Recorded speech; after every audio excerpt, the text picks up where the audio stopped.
Hello there. Well, Keir Starmer has chosen his new ambassador to the United States to take over from Dame Karen Pierce once Donald Trump is inaugurated. And Starmer has chosen someone who holds President-elect Donald Trump in very high esteem. Not Peter Mandelson. Now here's what Mandelson, better known as the Prince of Darkness, said about Trump back in 2019. American president who is little short of a white nationalist and racist. Even those who have a sneaking admiration for Donald Trump because of the strength of his personality nonetheless regard him as reckless and a danger to the world. Well, I wonder how that will go down in Washington. Especially when it's looking like Nigel Farage is going to be the one making the running on maintaining the special relationship. Maybe Starmer should have asked the Reform UK leader to do the job. How about that then? The combination of David Lammy as Foreign Secretary and Peter Mandelson as Ambassador to the US should squash the special relationship for good. And I bet Richard will have a lot to talk about on this matter when we get to which no longer with us US citizen our soon-to-be ambassador to the US was close to. So, Richard, what do you think? Jeff, well.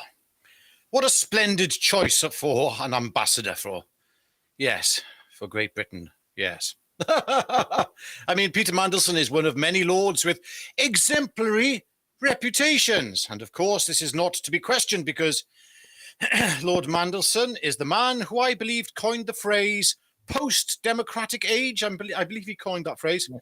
And of course, he is very much a Europhile, and the combination of his passion and enthusiasm for the EU, and to coin such a provocational term, should give a clear insight into the direction of travel that he would like Britain and possibly mankind to take. I may be wrong. Yes, I may be wrong, and he may be emphasizing caution towards the end of democracy. Yes, but I think not. Okay, So what if the newspapers have in the past oriented a dialogue of alleged truth about him with regards to him being closely associated with the late Jeffrey Epstein? I mean, and so what if his nickname was Prince of Darkness? I mean, we all have such hideous associations like Epstein, haven't we? And commonplace work names like, well, something that compares us to the Antichrist. We all have these things, don't we? Okay, maybe not. All right. So, I mean, what I find strange is back in 2022, the liberal left Guardian wrote of Mandelson, and I quote, "Court documents have shed light on the Labour former business secretary Peter Mandelson's apparent contact with the disgraced businessman Jeffrey Epstein after the financier was convicted of procuring an underage for certain services." The document, sorry, I was a bit of paraphrasing going on there by myself. I continue. The document is a 2019 internal report on Epstein by JP Morgan Bank, which had a 15-year relationship with the financier. So Peter Mandelson, according to this, had a bit of a long-standing relationship. So here we go back to the quoting, and was filed to New York court this week. Again, back in 2023, this is. It found that Epstein appeared to maintain a particularly close relationship with Prince Andrew, the Duke of York, and Lord Peter Mandelson, a senior member of the British government. The JP Morgan report reveals that Epstein wrote to his private banker, Jez Staley, on the 17th of June 2009, in relation to Mandelson's to say, "Peter will be staying at 71st over the weekend. Do you want to organise either you and Jamie? Up to you." At the time, Lord Mandelson was business secretary in the government of Gordon Brown. Okay, so that's the end of the quote and a bit of paraphrasing going on there. So this is the man that Sir Keir Starmer has deemed fit to be the US ambassador for Britain. Well, to me, Lord Peter Mandelson sounds like a perfectly good representational figure for this Labour government. Wouldn't you say so? I'd say his character and reputation match the character and reputation of this government perfectly well. Jeff. Yes, I think you're right. They seem to be going on as they have done and how they intend to go on in the future. Why do they keep having to dig out people like Peter Mandelson all the time, though? He seems to just come rolling back, doesn't he? Whenever he's kicked off, he always comes back. And you just have to wonder why, what on earth does he know? You know, things like that. It's just ridiculous, really. He was the last person I would have thought of putting him in there, given his previous sort of take on Trump. But it's not just him, is it? It's people like David Lammy as well, the whole lot of them. I mean, has he got no one in his party that actually likes the president-elect of the United States? Anyone at all? It's just ridiculous, really, isn't it, that they're that pathetic that they just hate anyone who's not a Democrat, a Democratic Party member, or a Democratic Party president.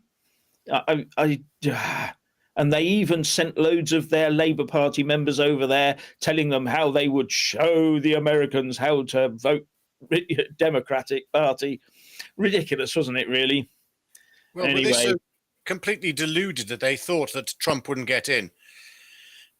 Because if they did have an inkling that Trump would get in, then this is bloody poor statesmanship, wouldn't you say, on behalf of, I mean, in terms of the comments made by, in the past, by David Lammy, by Sadiq Khan as well. Yeah, and I forgot about him, yeah.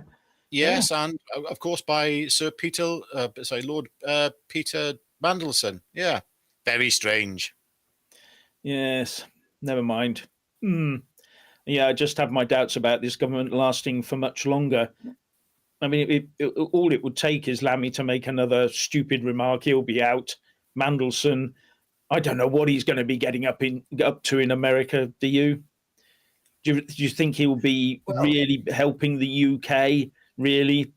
He comes from a UK hating party. So So anyway. hang on. He was also very pro-China, as I recall, Peter Mandelson. Yes. He's actually on a UK-China body, isn't he? He's part of it, this group. I read about that this morning. I meant to mention it, but I forgot. Yeah. He likes China, as far as I can see. So does Keir Starmer, though. Didn't he ever have a recent meeting with the Chinese premier?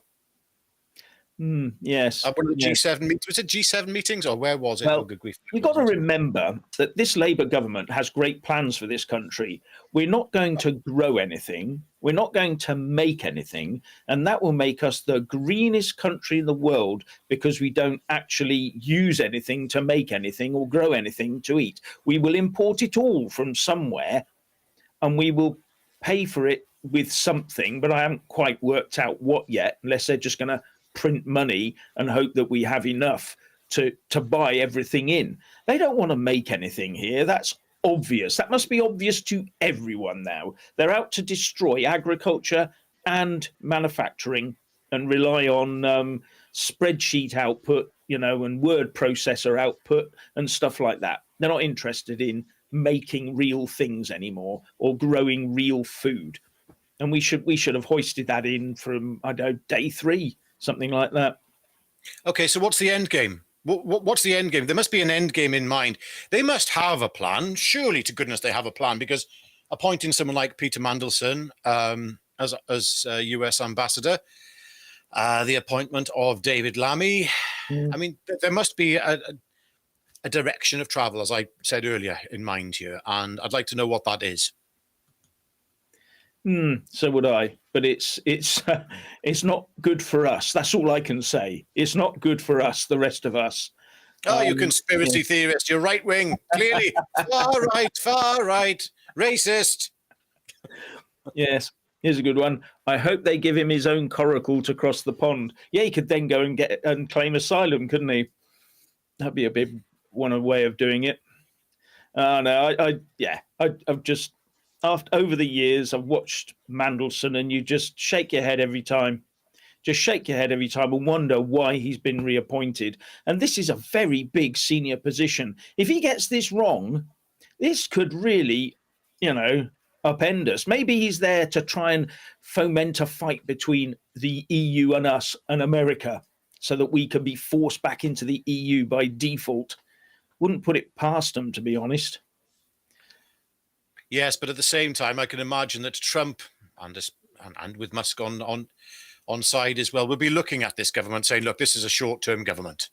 There's no way they're going to last beyond 5 years, that's for sure. I mean, if they make it past next year, it'll be a miracle.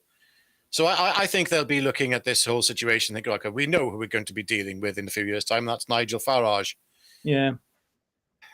Yes. Anyway, I thought I'd let you in a little bit of sort of not breaking news so much, but there's been a quick update on Tommy Robinson. His team have put out an urgent update that says, Tommy has just confirmed to us that any citizen journalist who goes to visit him in prison from now on will be made to sign a gag order. The gag order will legally prevent the visitors from reporting on whatever subject matter is discussed with him during visitation. This can and almost certainly will apply to anyone with any access to social media. Make of that what you will. So what do you make of that, Richard? Well, I don't know if I identify as a citizen journalist anymore. I'm thinking that I'm a bit more of a journalist citizen personally, but not a citizen journalist. And there's a great distinction there. So if I were to visit Tommy, I would definitely not have to sign such a thing because I do not identify as such. Yes, that probably is it's very difficult to define citizen journalist. A citizen journalist isn't just anyone who goes on Twitter or YouTube or anything like that. But what it does mean is that if Tommy knows information about other inmates or one particular inmate that the establishment does not want the public to know about, Rosemary West. Sorry? Rosemary West. Yeah. Then visitors have to keep that secret too. They can't say, I learnt it from, it's open. It's an open secret within the prison. Everyone knows. I've been told by a prisoner, I come out, but I can't tell you. That's what that means. It also gags people talking about the conditions he's under as we approach the run-up to the big London political prisoner rally on the 1st of February. So it stops people talking about that as well. They can't come out and say, well, we were discussing his conditions in prison. See what I mean? No, but that's what that would do. That's bloody ridiculous, that is. Sorry, 2 seconds. Thank you to PC for your super chat. UK is woke. Yes, it is. But it's a lot more than woke right now. It's very, very dangerous. I mean, I'm just trying to fathom this. I mean, could this be because a lot of citizen journalists, or mainstream journalists like Dan Wootton have already visited Tommy in jail? Yeah.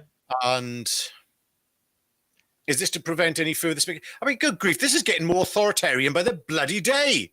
It is. What is going on? This is 1984. I think what they're trying to do is put people off. Well, if I go and see him and I can't talk about it, there's not much point in going to see him. But I think they've missed the point there. People are still going to go and visit him because they want to visit him and say hi and give him some support. That's the main thing for going to see him. It's not to try and make a couple of quid out of some video afterwards. It's to go and see him and support him. So, it's not going to put people off. And at the end of the day, you can always leak it somewhere, can't you? You don't have to go on social media. You can go. But it couldn't be identified with that citizen journalist then. So, I don't think the leak will take place. But personally, I just think it's a very scary turn of events. As you rightly said, this is not about, oh, look, if you say one of us went to see Tommy, it's not about saying, oh, look, we've got this story and we're going to profit from it. This is very much about, this is the most important man in Great Britain. Yeah. If not one of the most important figureheads for freedom in the world. Forget Che Guevara, whatever, because he was quite a questionable character in his own right. No, we're talking about a man who's campaigned continuously for peace, who wants to see Great Britain united and harmonious. That's what he wants. It's not what we all want. And to go and, I'd love myself to go and see him and, say thank you. He'd probably go, who are you? Like Jeremy Corbyn. Do you remember that line in, good grief, in the House of Commons when Jeremy Corbyn stood up and he said, I had some meetings or whatever it was with some senators or whatever in America, and they all said to me, and then somebody on the opposition bench shouted out, "Who are you?" that was my MP, Simon Hoare. It was, yes. He stood up and he said, "Do you know what?" When Corbyn said something like, "And do you know what they said to me?" And he just shouted out, "Who are you?" It's quite funny, actually. Well, it's quite interesting what you're saying, though, about this new release from Tommy's team, saying about a gag, basically, on citizen journalists. This does very much apply with the main thrust of this, is because this is beyond a joke and extremely worrying. It's just like Peter Mandelson, his appointment. We're talking about somebody who has mentioned the post-democratic age, has a great passion for authoritarian. How can I explain? Overarching, controlling bodies like the EU. Yeah. And here we are with even more controlling measures. It just gets worse and worse day by day. And people are waking up. Yeah. Now, this all just proves to me that the establishment is absolutely petrified. But the trouble is that hiding the truth is the same as lying. And I do have to wonder how legally enforceable those gagging orders would really be. Are they legislation-based or made due to a court order, or just something knocked up on a word processor to gag people by deceit? Now, I've submitted an FOI request for a blank copy of one. That could be interesting to see on what basis it's made. It might have all the details on it that makes it perfectly legally enforceable, or it might not. So there you go. Well, I mean, people are very worried about the state of the country, and I'm just move on to something else here for a moment, because it looks like two-tier Britain is about to end, you see, in Keir Starmer. Well, two-tier Britain is about to end under Keir Starmer. It's all going to be rosy, you see, because, and I quote Breitbart here, brothers charged over Manchester airport assault on police after 5 months. After nearly 5 months, the Crown Prosecution Service, CPS, has announced charges against 2 men over alleged attacks on police officers caught on CCTV at Manchester Airport. Brothers Mohammed Amaz, 20, and Mohammed Ahmad, 25, have been charged with assaulting police officers and will appear at the Liverpool Magistrate Court on January the 16th, the BBC reports. The charges stem over an incident at Manchester Airport in July where multiple police officers were injured, including a female officer who reportedly suffered a broken nose. Initially, the police were accused of racism after a clip of the incident appeared to show an officer kicking a man in the head. The clip sparked Muslim protests in the area, including outside the Rochdale police headquarters. End of quote. Now then, Jeff, if you and I had been accused of breaking a policewoman's nose, how long do you think it would take until we would be getting very sore bottoms at His Majesty's pleasure? And I don't mean the king himself would be making our bottoms sore, but he isn't into that sort of thing. What I mean is we'll be arrested straight away for such a terrible thing, only to be handed over to those who may like our derrieres inside one of His Majesty's prisons. Yes, I am sure that these good, fine, and upstanding members of society who had a little bit of a tiffle in Manchester Airport will prove their innocence, and all are innocent, don't forget, until proven guilty in this land. So I'm not going to, we shouldn't really speculate on this, Definitely unless, not. of course, you are white and working class, when you will face the full wrath of the justice system and found guilty regardless of evidence or the truth. Yeah. But according to the reports, no police officers will face any charges. Now, I wonder how the local community will react to that one. Oh, Oh, they'll just accept it, of course, as perfectly acceptable under UK law. Yes? yes, they did last time, didn't they? And does it restore your trust in the establishment claim of a one-tier justice system? Well, it's a very strange move. I mean, personally, I think that if there hadn't been such an uproar over the lack of prosecution towards these two gentlemen, if that had continued any further, it would have really overemphasized and drawn a line under this two-tier justice system. It's like it does feel a bit like a token prosecution. That's what it feels like. But we might be completely wrong here. We don't know. Again, it's not even speculation. It's just trying to interpret a reading of the sequence of events that we have seen. Speaking of tokens, incidentally here, Jeff, and this may come as a bit of a shock, maybe not. Guess who got handed a peerage today? Yes. Informed. A peerage coming up. So, someone you know, Jeff. Yeah. And I quote the Telegraph here. Toby Young has been awarded a peerage, Downing Street has announced. The founder and director of the Free Speech Union will take his place in the House of Lords next year. End of quote. So, Toby Young's peerage is one of the peerages that is used to legitimize, or rather give credence to, an entirely corrupt honour system. So I have this to say, Toby, you are a decent man. So tell His Majesty to shove the offer to elevate your societal status where the sun doesn't shine. You don't need it, Toby, and it will only add an undeserved slur to your reputation amongst your supporters. Yeah, he's like, I can't even give away these bloody peerages these days. You would swear that there's a disproportionate amount of persons, like my old friend Jimmy, that comprise the honours list. Keep that pen away from me. There you go, Jeff. Yes. I mean, you talk about a sort of a token prosecution of those guys. Frank Ferguson, the head of the CPS Special Crime and Counter-Terrorism Division, said that after reviewing all the evidence of the case,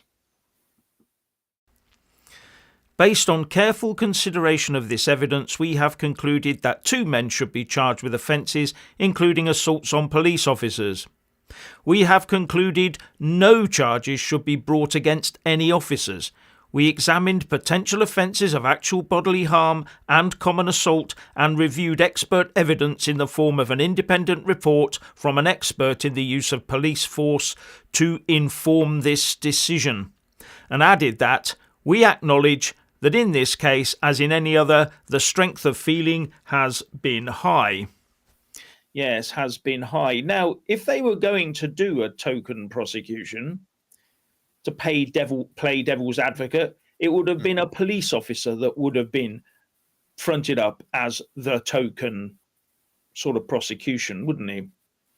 I don't know. Yeah. I'm not so sure on that because, as I said, the strength of feeling. I mean, to me, it just looked so. We have seen the full footage, and well, we have seen what we believe is the full footage of what happened there at that airport, and it's not for us to say whether somebody is guilty or innocent. All there is to say is there quite clearly appears to be a case there. We have to be very diplomatic about this, and one worth investigating, one which hitherto now has not been investigated. And again, it's all down to timing. This has been left for quite a while, probably to allow maybe the local community to calm down a little bit, because was it where was it? Rochdale, was it? where the police station was, which was surrounded the headquarters. Yeah, I might be wrong there, but quite clear there was a very emotional response by the community there. And I think potentially they were waiting for that emotional response to calm down. Let's just play devil's advocate once again. Is it possible that recent events are pulling together the police, the criminal justice system to say, okay, we really do have to apply the law equally now. It must be seen as well to be applied equally. Yeah. Otherwise, I don't know. It's a very difficult situation. Very difficult for us to comment on as well, Jeff, as you know. Yeah. Now, the two men and their lawyer has strenuously deny the charges, so they're going to fight them. They've said they're innocent, and that's it. And they've instructed Imran Khan, KC, who represented the family of murdered teenager Stephen Lawrence, and he's going to represent Mr. Ammars and Mr. Ahmad during the criminal proceedings. And all we can say is, let's just wait and see if justice really gets done. Yes. Which is how it's meant to work, I suppose. But it's taken a long time to get to this point. So you just have to sort of wonder, don't you, what's going on? Yes. We must always have faith in our criminal justice system, though. We can't be saying this is two-tier. Maybe we when we've mentioned it in the past, Jeff, maybe we've been a little bit, naive. A bit harsh. Yes, it's all fair. It's all fair. It's all fair. Yep.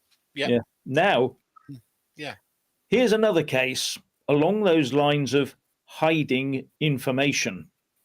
Okay. Do you remember the little girl murdered by the father and stepmother? Oh, yes. Recently? Tragic. Yeah. Utterly tragic. Yeah, it was awful. A judge has actually made an anonymity order to protect family court judges who made the decisions, because the press cannot be trusted to report it fairly. The judge thinks it's going to end up with being a lynch mob. So it seems that the judiciary has exactly the same opinion as mainstream media that the rest of us have got. Yes.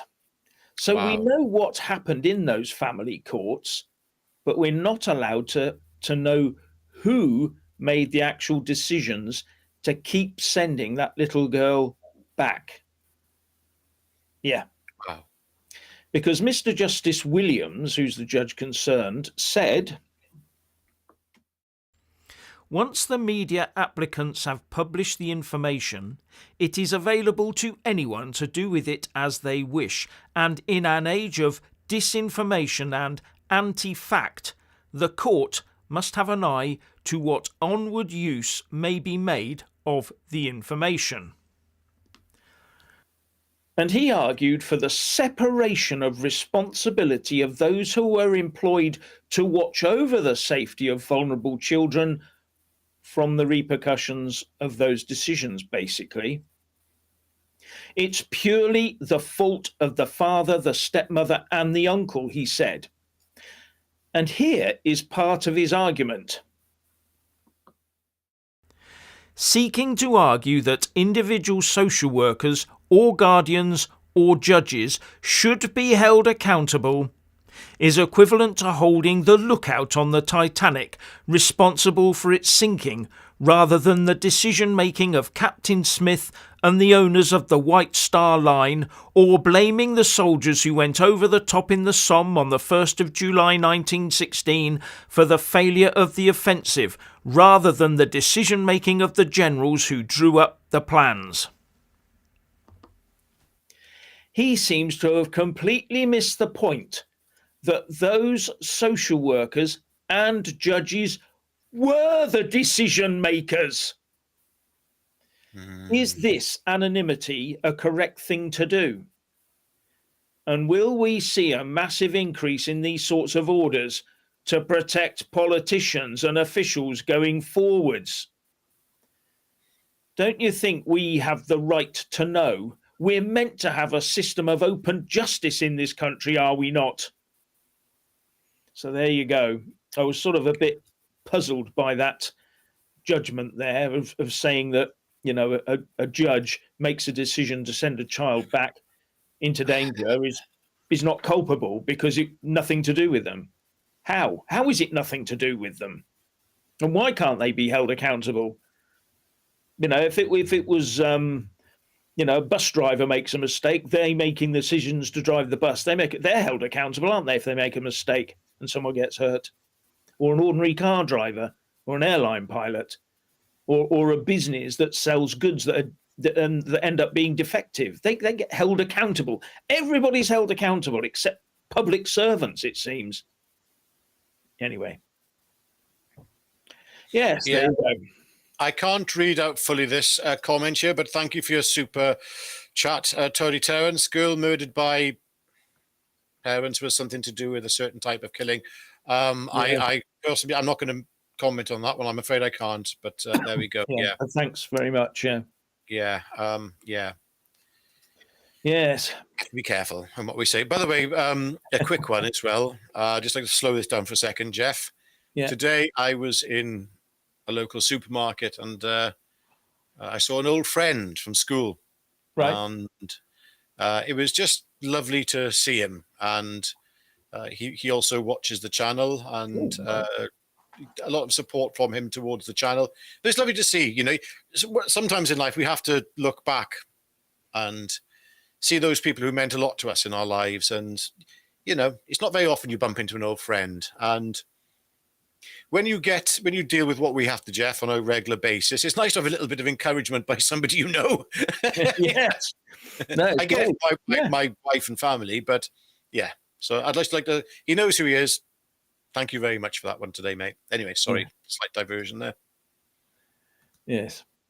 Anonymity. Oh, you mean cover up, says Graham Towers. Well, yes, that's it. That's what's happening. And these things shouldn't be allowed to happen, because the more they get away with today, the more they get away with even more tomorrow. And they can start using more and more of these types of devices to make sure that the people are completely cut off from any access to information. Yes. It'll be interesting to see if that freedom of information request I made actually ends up with anything being sent to me. Yes. So I await with bated breath, as it were, to see what happens. They may come back to me and say, well, it's all fake. There is no, then I'll say, right, okay, it's fake. Thank you. Or if they try to fob me off, I'll tell you if they try to fob me off. So, it's, not a very good position for a country to be in. Yeah, gagging order on all of Tommy Robinson's visitors. I gather at the moment it's aimed at anyone, a citizen journalist. Say if I went to see him, then I would be I'd have to sign it or wouldn't be let in. Whether that ends up being everybody, because actually, when you think about it, citizen journalists, you could say that just about anyone who uses Twitter and puts out bits of news is a citizen journalist. Even if it's just local news about the cat being missing down the road, that sort of thing. Still citizen journalism. It all counts. So what happens if I go in there and let's just say I did go to visit him, and there we were, sat down and having, I don't know, some crisps and sort of biscuits or something, and we were discussing the different biscuits. Well, the ginger nuts are better than, would that be a national secret? Yeah. Or if we're discussing someone's pet dog, this is just ridiculous. Effectively, if you go to see him, you can't say anything. It has to remain personal. I suppose all you could do is go to say that I went to see him, and I went to see him. Yes. Yeah. And there I was in the prison. And when I walked in and out, I suppose you could say about the prison, you could make a running commentary on the prison itself. Actually, I don't think you can, because oh no. Oh, right, okay. Well, they don't want you to say how many gates there are between you and other, and how the doors work and all that sort of thing. They won't want you telling everyone about the prison's procedures, will they? What about the combination locks? No, they give you the numbers to just let you in, Yes. Oh, yes. Just any time to pop in. Yeah. Oh dear. Yeah, here's a good one from CCD. You have free speech. Now sign this and don't say anything. That's absolutely, right, yeah. that hits the nail on the head. Absolutely. Yes. You have the free speech not to say anything. Yeah. Yes. Oh dear. It's a little bit beyond a joke, to be honest, you mate. Yeah. I mean, this question: does it count if you refuse to sign the order? If you refuse to sign the order, you won't have anything to report because you won't be let in. Yeah. And they have they have big gates and things to stop you going in. Not like I can march in, but no. If they send me a copy of this thing, which they should, if it exists, they should by law, they should send me a blank copy, and then we can see what the justification for it is, and if there's any basis in law. So yeah. Yeah. I'll put the copy up on the screen if we get one. Yes, something off on a tangent here, ladies and gentlemen, in the Daily Mail. Ooh. Oh yes, here we go. It's by Uri Geller. Why I believe aliens gave Jesus his power to perform miracles, because the same thing happened to me. And here's my astonishing physical proof. Now, I'm not going to read any further into that, but make of that what you will. Okay. My goodness. Yes. That's just... sorry, I had to point that one out. Terrifying what goes into the papers these days. I was at a friend of mine, his mother's funeral yesterday, as you know, Jeff. Yeah.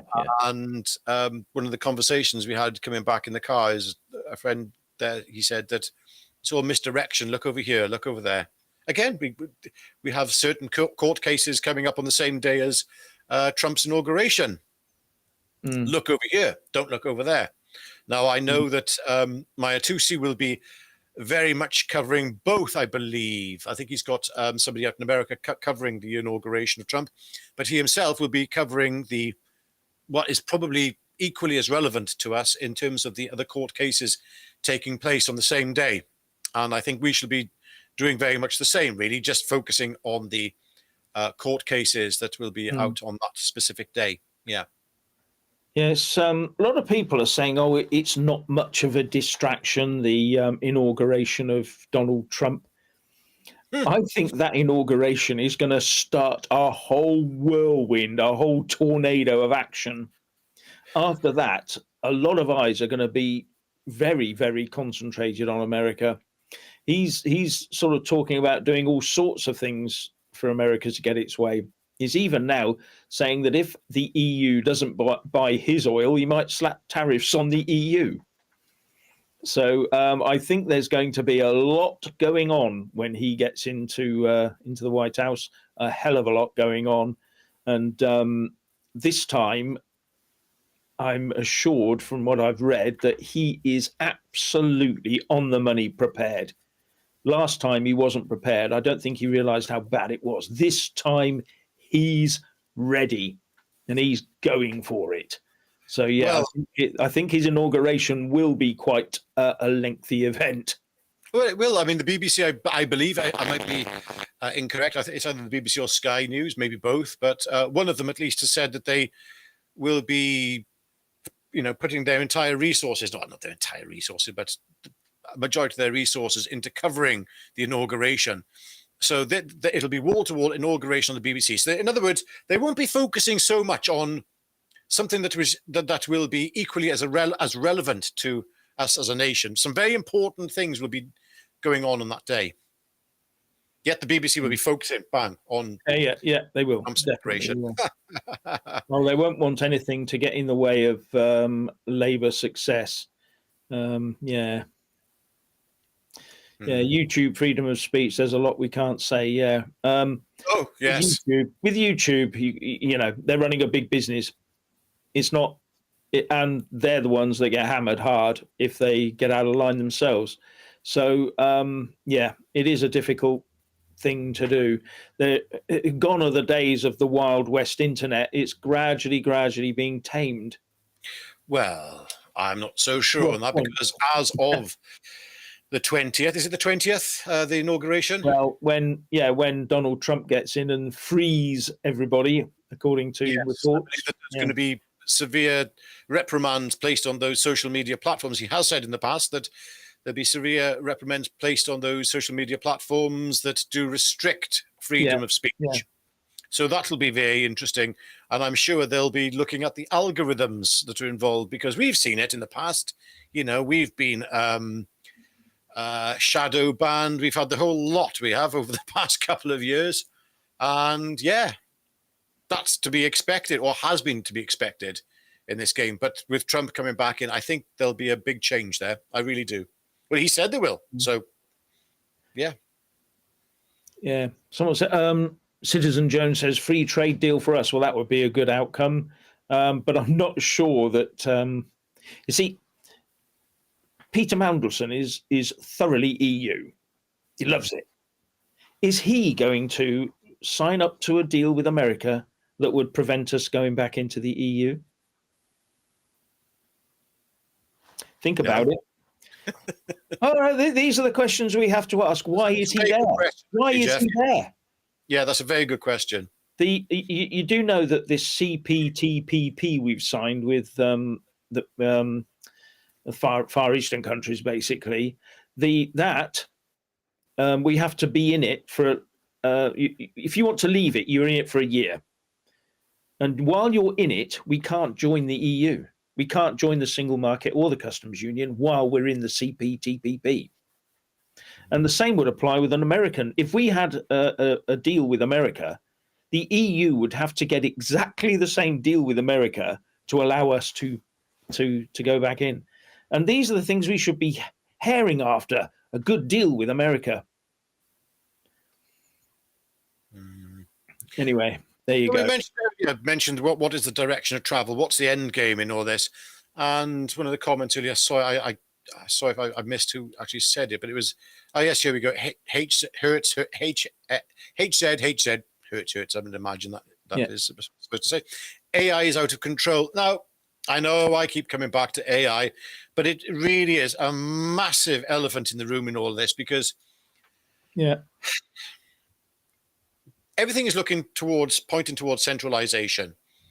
AI will be one of the big driving factors in centralization, and probably taking control of a lot of the centralization, easing the burden of those pesky bureaucrats and those pen pushers who may even leak things. AI won't.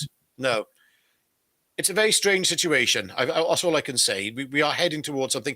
Tony Blair, who is another good friend, apparently, of Peter Mandelson, and also of Sir Keir Starmer. Yes, he was actually advocating, the benefits of AI, and that Britain should embrace AI, which it will. I mean, there's people on both sides saying we need to embrace AI. You've got the far left, the authoritarians, but you've also got Elon Musk as well saying that talking of the benefits of AI. And Jeff, you and I have both used Grok, which is a very good language model and artificial intelligence for answering a few questions and creating a few images.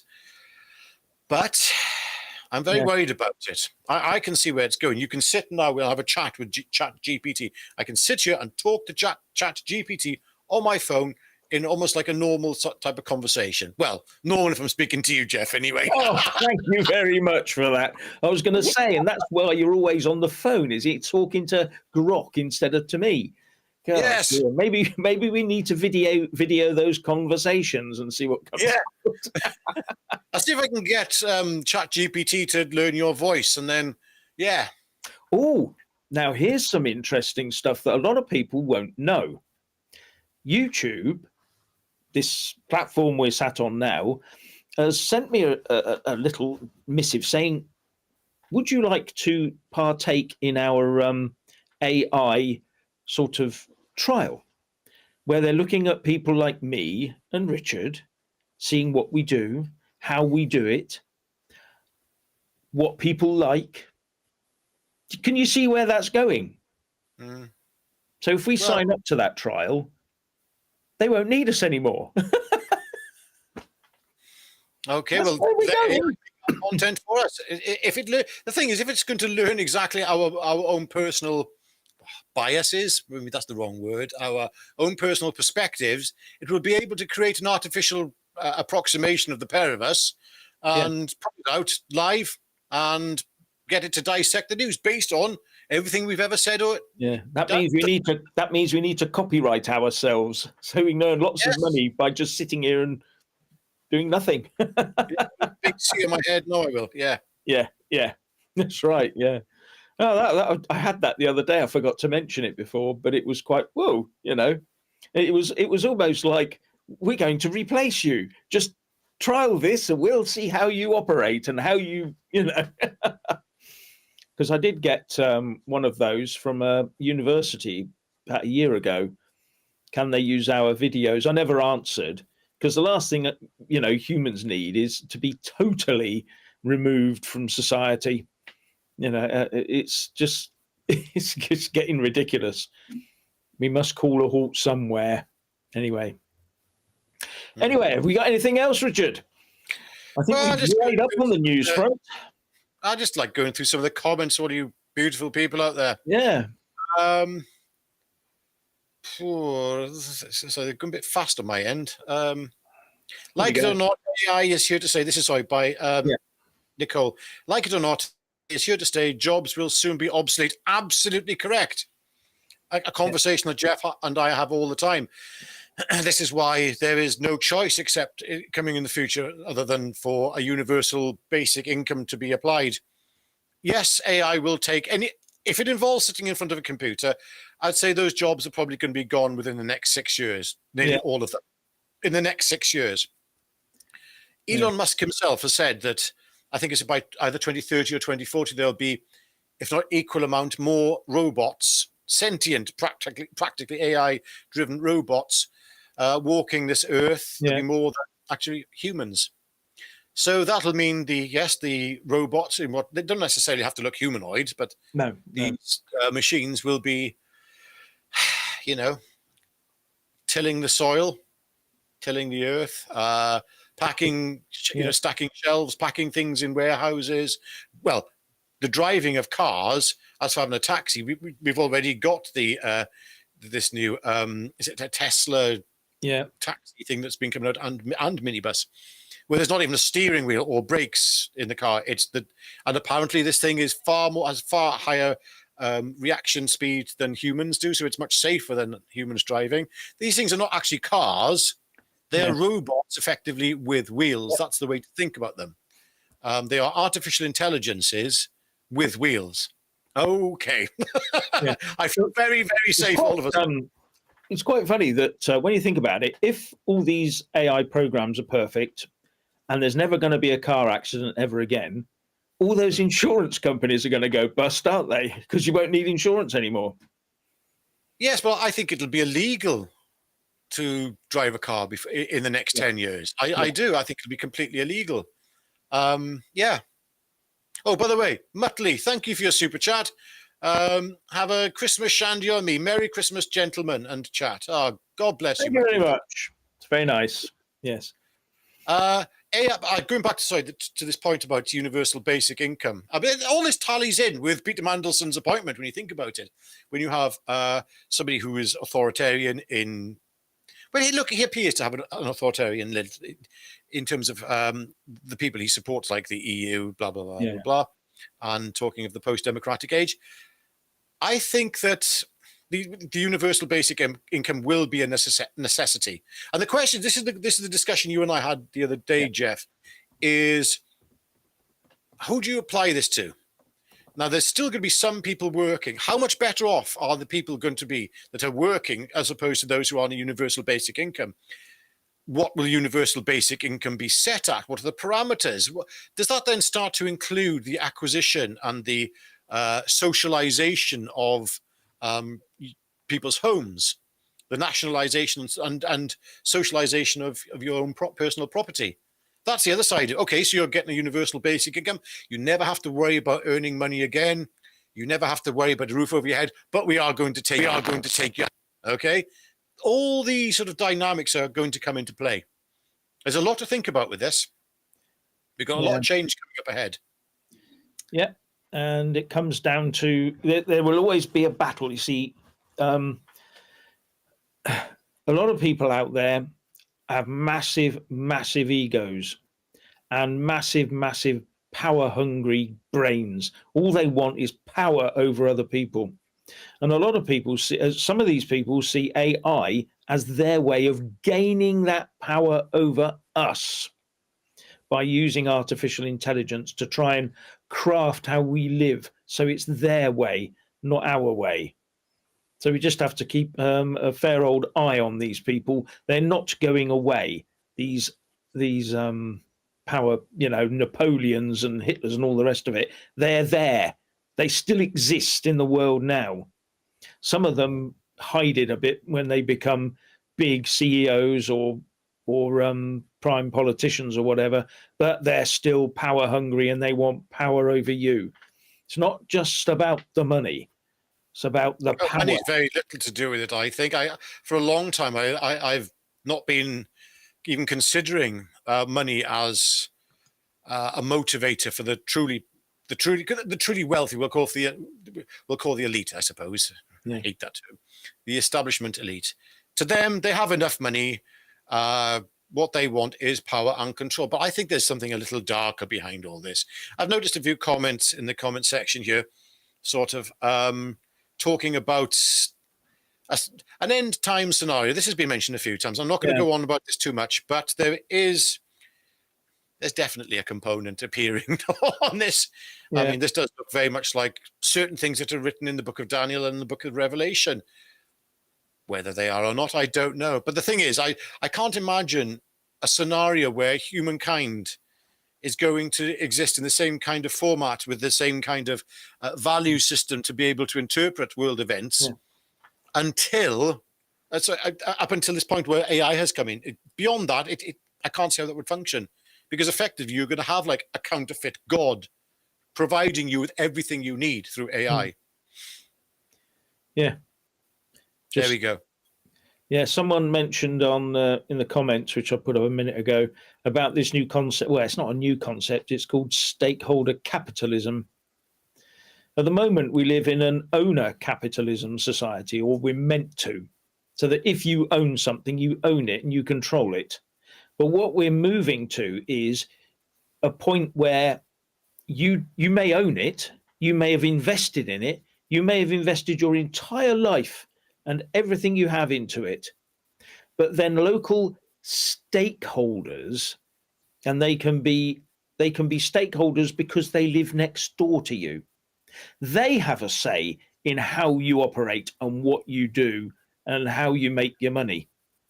And this is where we're going, where ownership is going to be, the benefits of owning anything are going to be stripped from you. So, I own my car, I want to drive it out my driveway and down. No, you can't do that because I'm stopping you because I don't want you driving it during when school children are around. So you mustn't do that. I'm a stakeholder. Stop. This sort of thing, or you can't make that type of bread because I'm a stakeholder and I don't want you making that, or this. It doesn't matter what it is. Everything. These stakeholders are coming in, and they're the ones that are. I mean, you notice that it's been growing in the last 20 years. Every company, if you went into their accounts, there's this whole list of stakeholders. These are our stakeholders. These people are important to us. The only people that should be important to a company are the people that work for it, so they can get a good day's work out of them, and the customers who buy their goods. Everyone else, Anyway, well, there you go. There's a change going on, though, Jeff. Again,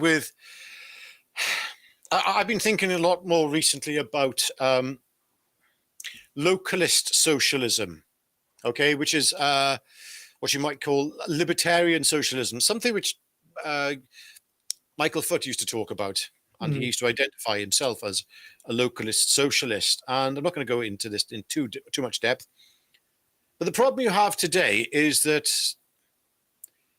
if you're going to try and apply any kind of socialist model to a globalist system, okay, because we are interconnected in all things to our supply chains, how does this even work when you have everything is interconnected? Then when you then apply AI controlling all this, all of a sudden, all concepts of localism seem to go out the window unless you go back to a direct bartering system and a system where everything is manufactured and created in your close proximity and in your area. Then it's never going to work. There's so many things which don't or can't work anymore unless you have individual localist AI agents working on your behalf, procuring things across the globe with supply chains. This is all very, very complex stuff, Jeff. Yeah, I know. Very complex. Really it's not complex. going to be something that, this is why Labour are failing, I think, in some respects, or appearing to fail, is because what they're trying to apply is yesteryear's thinking upon a modernist sort of society, and it doesn't work. Socialism can't work in this structure, but neither can traditional capitalism. What we're heading towards is something very different. Elon Musk himself has talked about this being the end of the capitalist age. And this is probably the one person who's benefited more than anybody else from capitalism in history. Yeah, but who will own everything, and who will really be happy? That's the question I have. If I'm not going to own anything and be happy, that means that everybody who owns everything, the one person who does own everything, he's going to be very unhappy, isn't he? Mm. Yeah. Well, there we go. So, right.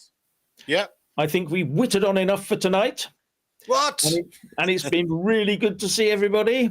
And I hope you're going to have a cracking Christmas.